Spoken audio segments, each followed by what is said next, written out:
All across America, people work hard to meet their responsibilities. You do your job, take care of your family, pay your bills. Sometimes, particularly in tough times like these, you have to make hard choices about where to spend and where to save. That's what being responsible means. It's a bedrock value of our country. And that ought to be a value that our government lives up to as well. Yet, over the past decade, this hasn't always been the case. 10 years ago, we had a big budget surplus with projected surpluses far into the future. 10 years later, those surpluses are gone.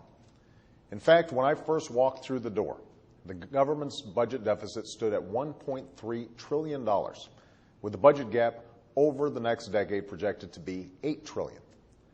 And partly the recession's to blame. With millions of people out of work and millions of families facing hardship, folks are paying less in taxes while seeking more services, like unemployment benefits. Rising health care costs are also to blame. Each year, more and more tax dollars are devoted to Medicare and Medicaid. But what also has made these large deficits possible was the end of a common sense rule called pay as you go. It's pretty simple. It says to Congress, you have to pay as you go. You can't spend a dollar unless you cut a dollar elsewhere. This is how a responsible family or business manages a budget. This is how a responsible government manages a budget as well. It was this rule that helped lead to balanced budgets in the 1990s by making clear that we could not increase entitlement spending or cut taxes simply by borrowing more money. And it was the abandonment of this rule that allowed the previous administration and previous Congresses to pass massive tax cuts for the wealthy and create an expensive new drug program without paying for any of it. Now, in a perfect world, Congress would not have needed a law to act responsibly, to remember that every dollar spent would come from taxpayers today or our children tomorrow. But this isn't a perfect world. This is Washington. And while in theory there is bipartisan agreement on moving forward on balanced budgets, in practice, this responsibility for the future is often overwhelmed by the politics of the moment. It falls prey to the pressures of special interest groups, to the pull of local concerns, and to a reality familiar to every single American, the fact that it's a lot easier to spend a dollar than save one.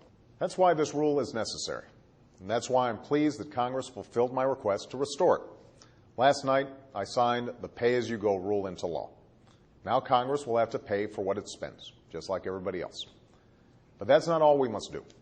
Even as we make critical investments to create jobs today and lay a foundation for growth tomorrow by cutting taxes for small businesses or investing in education or promoting clean energy and modernizing our roads and railways, we have to continue to go through the budget line by line, looking for ways to save.